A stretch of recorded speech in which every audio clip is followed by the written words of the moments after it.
Well, hello, Young and the Restless Daily Recap fans. Today's daily recap is for Monday, May the 29th, 2022. Monday, May 29th. It is Memorial Day. I want to definitely thank every person, every military person for their service, and then remembering those that were lost today. So I wanted to say that before I began. Now, look, today's episode wasn't nothing special at all. OMG. Nate gets summoned by Victor, and one of the questions he asked Victor is, look, am I the barbecue on the menu? Okay. So Victor asks, what are your intentions with my daughter? The blah, blah, blah. And Nate obviously tells him what he wants to hear, but he flatters Victor. Oh, in college, I got your book, blah, blah. That got me really, taking some business courses in college and oh, yada, yada, yada. Right? Because I admire you so much. But here's the thing, Nate has always, oh, got some white close back there. Get rid of that. Nate has always admired Victor, honestly. Victor is the only person that's been able to get Nate to compromise his medical position because he's done quite a bit for Victor and the Newman family that could have got his license suspended, Nate. That's telling you something right there about him. But anyway, their meeting ends up in the park, and it was Victor likes Nate, right? So Victoria shows up and sees Nate walking away and says, oh, okay, so what was that all about? And he's like, my, were you following us? And she says, no, I'm just walking back to the office and I saw you and Nate talking. And so she goes, do I get your blessing, Daddy? And he said, yeah, your happiness is important to me. And he likes Nate. So she's just beaming from ear to ear. Before she saw Victor, she saw Billy at Crimson Lights, and they talk. And, Billy is kind of like, oh, the same Nate that's living with Elena. And Victoria's like, not anymore. And so she's like, but look, if you're going to give me a hard time or whatever. And he goes, look, Victoria, your life is your life. I'm not going to get involved with it like that. He goes, we have a better working workable dynamic or relationship than that. He goes, as long as you're happy. And she goes, I am happy, Billy. He goes, and that's all that matters, right? Billy has taken on a more milder approach right now to life. He's more of a look, live and let live kind of person. Billy ended up even talking to Diane at the end, so he's talking to Diane. Who's that right there? He's talking to Diane, and she just saying, oh no, her name is, she gonna be vindicated. And Jack was out on a mission buying her a book, getting her what she wants. So anyway, we'll see how that goes. And we also have Daniel. Daniel tells Lily, oh, that's the wrong one. I uploaded the wrong slide. I thought that looked wrong. I don't know that I will be able to get the slide in that I want to get in. I'm going to try really, really quickly, everybody. It should have been this one here, Daniel and Lily. Let's see if that's it. There we go. Daniel and Lily. He takes her upstairs and he tells her the truth. Look, Daniel's going to tell the housekeeper that comes in the truth. He gonna tell everybody that he can the truth. Okay. And then ask them to not say anything. Ask Lily at the end not to, please, right now, just can you? She goes, look, I'm not saying nothing. This, like, she's like, I ain't in this mess. But after he told her the story, she was just like, he goes, what do you think? She goes, Daniel, I really shouldn't say anything. because Phyllis is your mother, and you're not going to like what I have to say. And he goes, no, I want to hear what you have to say. And so she was just talking about, Daniel, the role of a parent is to give an example for their children, or live an example for their children, to show them the things they should and should not do in life. What Phyllis has done is definitely what you should not do. And Daniel would say, she's like, what kind of, but she's like, no, you know what? I'm stopping right here. And he's like, but yeah, Summer is right there with her. And he goes, and I don't get it. I don't understand it. It's wrong. And he goes, but Summer has always been like that. She's more like my mother than, people would think. And you know what Summer was? She was always conniving, scheming. She really has always been that way.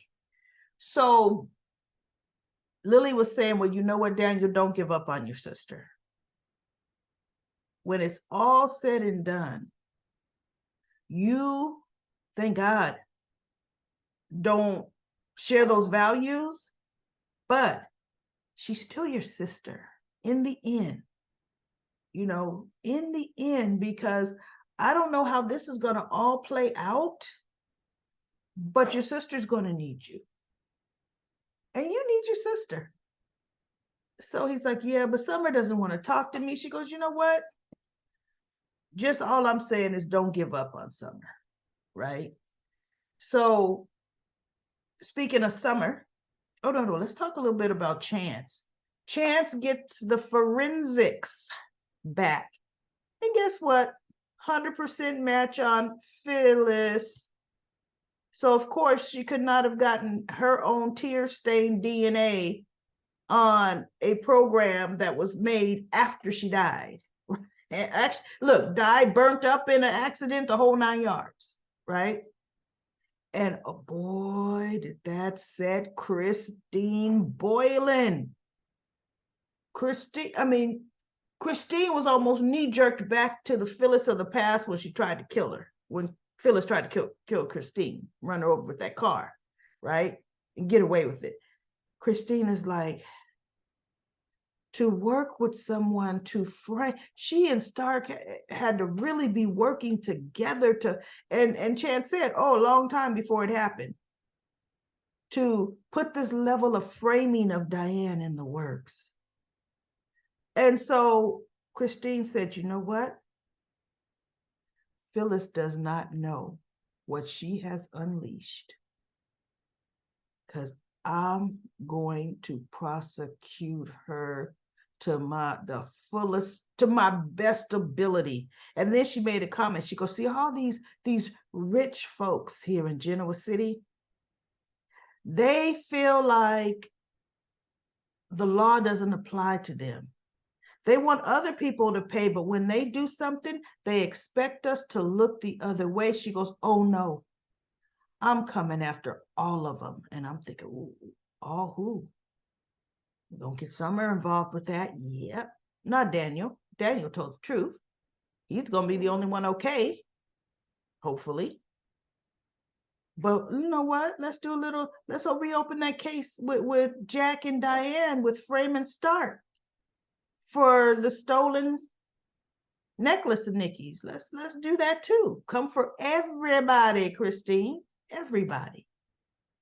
So we have Summer, who's sneaking out of the house, 2 duffel bags, a big over-the-shoulder bag, and a brown bag full of stuff, trying to sneak out of the house, and Diane catches her.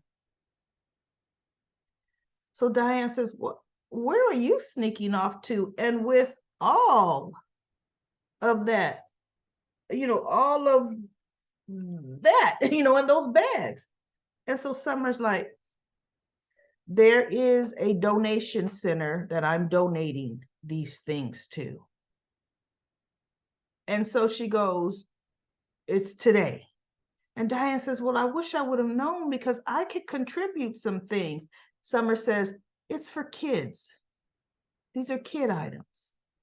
And Diane is like, oh, And look,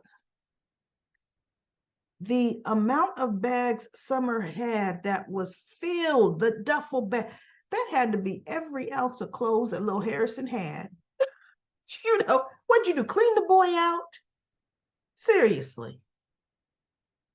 And so Diane, Summer's trying to leave, and Diane says, Summer, I'm not trying to hold you up. And I'm thinking, then chick, don't. Anytime you headed out a door and somebody says, hey, I don't want to hold you up. Well, that's exactly what you're doing. Catch me when I get back. That's like when you're talking to somebody and somebody else comes up and says, hey, I don't mean to interrupt. Then don't. Wait till we're done. Oh, anyway, so Summer gets on out of there. She goes to Phyllis's, look, she got all through the lobby and everything else. And Phyllis said, did anybody follow you? No, I took the stairs. Last I checked, everybody takes the stairs, Summer. The stairs are right there in the front. When you come through the turnstile, right over there to the right is the stairs. Now, same stairs that Daniel took Lily up. Same stairs. Same stairs that Daniel and Lily came down from. See, those stairs. But nobody saw Summer with all that stuff in her hands. But see, now that Chance has absolute proof Phyllis is alive, do you want to know who he's going to follow? Summer Newman. Oh, he's going to be all over her. And you want to know what Summer's going to do? Lead Chance right to Phyllis. Right? So as Summer's leaving, she tells Phyllis, because Phyllis is searching, starts emails, searching the internet for a digital footprint, some concrete proof that he was going to kill her, and she killed him in self-defense. That's her main thing, is she doesn't want to go down for the murder of Stark. I guess she feels framing Diane and everything else is child's play, but it's the murder that she wants to show that I guess she was afraid for her life and he was going to kill her, which could work. Yeah, okay. We know how soap operas are. We know the way they write things. Could work. And so she just hasn't gotten anywhere yet. And Summer's like, look, you got to find something, okay? And she's telling Summer to make up with your brother. He's family. And she goes, oh no, I'm not speaking to your other child. And she's like, my other child? Wait, Summer. Oh no. Summer's like, don't you tell me how to feel. Don't tell me how to feel, because Daniel betrayed me. He's telling everybody, and he is. And she goes, Daniel, that's Danny's trait. See, that's Danny Romalotti's stamp of, oh, you gotta tell the truth. You gotta do right. Although, look, he didn't have his father's traits when he circled the drain and blew up his family, right? He didn't have it then, but this moral compass he has. She goes, he's not, that's why Daniel's not like us. She goes, you're like me. And Summer looked like, well, that ain't comforting. She goes, no, we shoot from the hip. We just go for it. We'll step on the wild side. Summer would. Yeah, she does. She goes, so that's why, you are willing to see my side and willing to help me. She goes, but Daniel's different. And in my mind, I'm thinking that, Phyllis, why are you trying to sneak out to see him? You know he's going to turn you in. You know it. And so Summer tells her, let me tell you something, Mom. This room here, this is your jail cell. Do not leave this room. And Phyllis says, turn around, what? As Summer's leaving, don't you trust me? She said, no. But I mean it. Don't leave this room. So Phyllis is looking at her as she walks out, and Phyllis turns around, and I thought, I'm surprised they didn't have us her reach down in the drawer where she's sitting and put her little cap, twist her hair up, put her cap on, and put her glasses on, get ready to head out the door. Phyllis is not going to listen. She never listens, Summer, Supergirl. And she ain't going to listen to you now. Phyllis is going to leave. And Christine, one of the things her and Chance were talking about, Christine says she was at the memorial service just to see if her plan played out as she watched her children grieve. And Chances maybe Stark took the program back to the hotel room to her. She goes, what? She start crying over the typesetting? She's like, no, she was there. She goes, Phyllis is just that despicable. She was there watching the whole thing. And she's right. Phyllis was there. 100% Phyllis was there. So anyway, that's it. That's it for today's daily recap of The Young and the Restless. Let's go to Comment Corner. Comment Corner, we got a few comments. Libby says that conversation with Summer and Phyllis was insane. The writers really jumped the shark with this Diane, Jeremy, Phyllis plot. They sure did. They went down a path that was ridiculous, and I don't see how they're going to get Phyllis out of this. And then she said, Chloe and Sally's conversation was idiotic too, as was the elevator pitch to Lily and Devon. We disagree on that. You know, I was just trying to give them a nicety, seriously, because they do deserve a win, and they got one. And then Libby says, full of flowery aromatics, but with no concrete plans. And they're starting to work tomorrow with no plans and no budget. It's like Faith's overnight kidney transplant. That did happen overnight. Another boring Friday show. What's up with that anyway? Fridays are always boring on The Young and the Restless. They don't have cliffhanger Fridays. And then Paisley says, I love your recaps. Some days I get too busy to watch. And you know, soaps, that's always going to be the day when something big happens. Well, look, something big hasn't happened yet, Paisley. And LaShanta says, didn't Jill say no? How's that going to work? Anyway, yeah, I know. How is it going to work? Jill turned them down a day ago. Oh my goodness. And now she's going to come in and Devon and Lynn say, hey, by the way, we hired Chelsea and Chloe. So just to let you know, now that the brother and sister are united, Jill, what you say doesn't go, right? And then Libby says, IKR, Libby, it took me 2 days to try to figure out IKR. And it finally hit me, probably in my dream, because my brain was working overload. I know, right?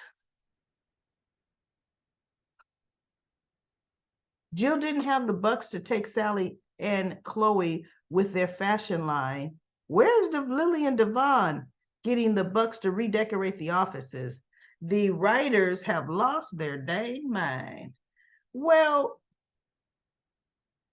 I think, though, this is going to be, thanks for the comments on Comment Corners, everyone. Thank you so much. They're going to just do the corporate office for right now. One project. What they were pitching to Jill was a whole nationwide thing of different hotels. I think that Chancellor may have, like, look, what I want to know, who's renovating the Grand Phoenix, right? There's a budget somewhere at Chancellor Winters because the Grand Phoenix, because they're taking a big L with that one, big L. A hotel that's not being open for business. What is going on with that? They just really want us to forget about the Grand Phoenix. Are they going to make it some kind of way that Phyllis will end up getting it back again? I mean, it was best when she had it. But now they're doing so much with getting us back into the GCAC with their horrible, dark, ancient, stuffy hallways. Okay. So anyway, everybody, that's it. That's it for The Young and the Restless. I will be back tomorrow with another daily recap.